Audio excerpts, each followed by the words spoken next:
আসসালামু আলাইকুম রহমতুল্লাহি ওবারাকাতু। ভাই আল্লাহর হুকুমে কোনো ভাষক তো নামাজ পড়েন, আল্লাহ নবীদের সুন্নতে কোনো বরাবর দাঁড়িয়ে রেহেন, এক কোনো আটকান এখন কালিমা ফেরা মুসলমান হন, ইনশাআল্লাহ তাআলা জান্নাত পাইবেন, না হয় কিন্তু জাহান্নামের আগুনে পড়বেন। ডাইনি হাসিনায় যেমন বাংলাদেশ সারিয়া খুন করিয়া যেমন বাংলাদেশ সারিয়া কুত্তা মুদির তলে ফেলাইছে, ঠিক একইভাবে ডক্টর ইউনূস যে প্রধানমন্ত্রীর দায়িত্ব পাইছে, সে প্রধানমন্ত্রীর দায়িত্ব দেওয়া যাবে না। বাঁশের বদল লডের বদল বাঁশ দিতে সে দ্বিধাবোধ করবে না।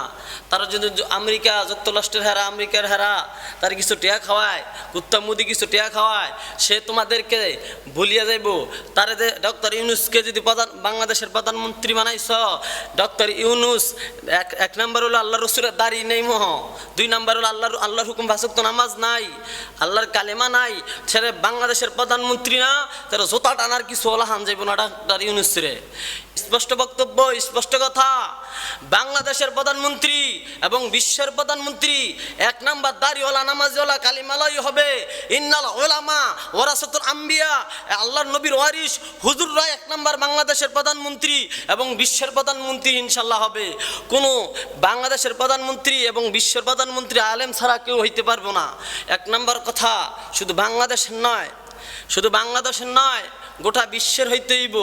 যদি একজন দাড়িওয়ালা নামাজওয়ালা কালিমাওয়ালা ইন্নাল উলামা ওয়ারাসাতুল আম্বিয়া নবীজির ওয়ারিস হুজুররা আলেম সরকার হয়, তাইলে কি করব? আপনাদেরকে দাড়ি লাহাইয়া নামাজ পড়াইয়া কালিমা ফেরা মুসলমান হইয়া জান্নাতি বানাইব। ডাইনি হাসিনার মতন এক দেশ থেকে তোমাদেরকে থুইয়া, ডাইনি হাসিনার মতন এক দেশ থেকে থুইয়া ভারতের কুত্তা মুদির নঙ্গির তলে ফলাইতো না। ডাক্তার ইউনূসের যেমন সরকার বানাইছ, ডক্টর ইউনূস ইমান হারা হইতে বেশিক্ষণ লাগতো না। একজন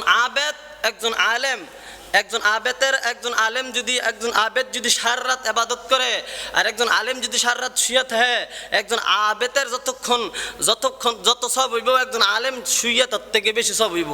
তো আমার কথা স্পষ্ট বক্তব্য। ডক্টর ইউনূসকে যদি বাংলাদেশ ভারতের হারা ঘুষ খাওয়ায়, যুক্তরাষ্ট্র আমেরিকা লন্ডন যত যুক্তরাষ্ট্র আছে তারা যদি ঘুষ খাওয়ায়, তোমাদেরকেও ছাইরিয়া যাইতে দ্বিধাবোধ করবে না। যেমন 2013 সালে শাপলা চত্বরে আমাদের ছাত্র ভাইদেরকে, আমাদের একেবারে ওস্তাদদের হুজুরদেরকে যেমন বুলেটের পাখির মতন বুলেটের আঘাত করে ঝাঁঝরা করে হত্যা করা হয়েছে, ঠিক এরকম ভাবে ডক্টর ইউনূসকে যদি ঘুষ খাওয়ানো হয়, তোমাদেরকেও বুলেট দিবে, তোমাদেরকেও মারতে দ্বিধাবোধ করবে না।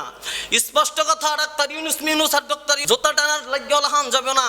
স্পষ্ট কথা, স্পষ্ট বক্তব্য। শুধু বাংলাদেশ নয়, গোটা বিশ্বের দাড়ি নামাজ কালেমা হুজুর এবং একজন আলেম বাংলাদেশের সরকার হবে এবং বিশ্বের সরকার হবে, এটাই আকাঙ্ক্ষা। আল্লাহ তাআলা কবুল করুক, আল্লাহ তাআলা মানাক, আল্লাহুম্মা আমিন।